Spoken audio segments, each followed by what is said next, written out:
Do you think, and maybe this is an unfair comparison, but I think among fans, most people would probably say Temple of Doom or Kingdom of the Crystal Skull is at the bottom. And they Yes. say it with love, but is at Mhm. the bottom. So my question is like where do you fall in that? Um Uh, I would put Temple of Doom ahead of this movie. That's hmm, just me. I have heard from several people, including our old history professor, Marty Plum, and my brother in law, of whom I'm very fond. They argue that Crystal Skull is better than Temple of Doom. And there's some things to be said for that, especially with some of the critiques you and Nate pointed out in your review of Temple of Doom. The racism is very unfortunate and is aged very poorly.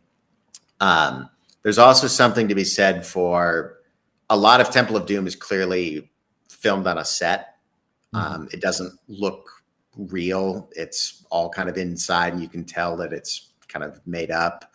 Um, Whereas Crystal Skull, you get, I feel like, a lot of really nice kind of you get a lot of nice, especially kind of wide shots of things. The scene, like where the saucer, even if you're not all that into it, is beautiful to look at. Mhm. The establishing opening shots of the film of the desert, just really masterful stuff there from Steven Spielberg.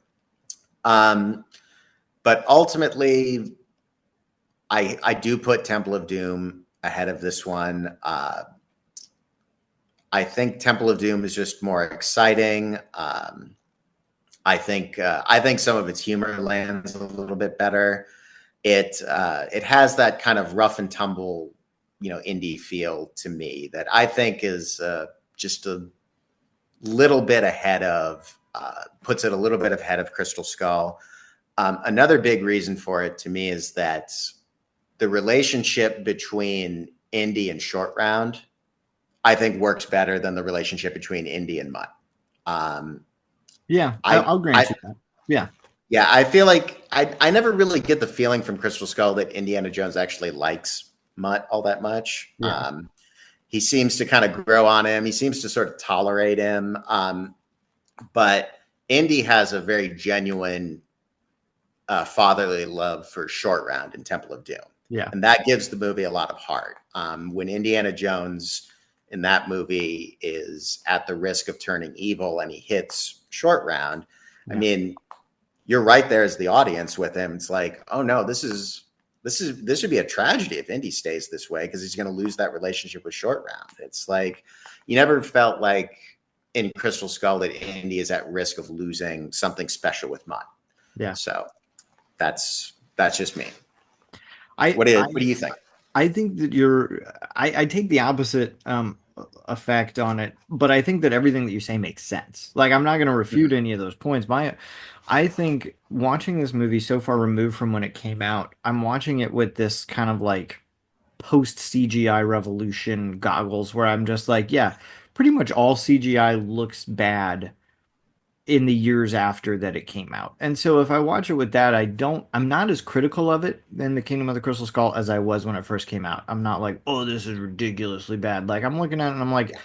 it's just CGI. And, for better or worse, like pretty much everything made around that time, I'm looking at it, I'm like, it's just CGI, you can tell, but that's okay. Like I'm not as harsh on it as I was back then. And then the one thing that puts it over the top just a little bit it was actually two things. I love the characters, like I mentioned Mhm.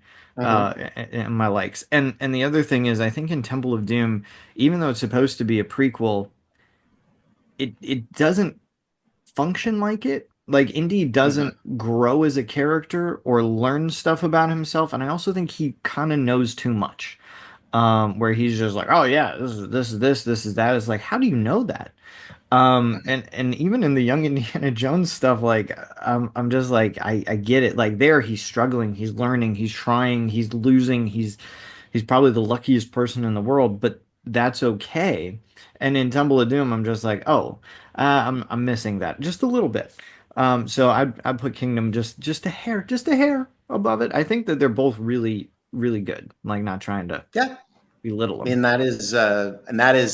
I mean, totally fair.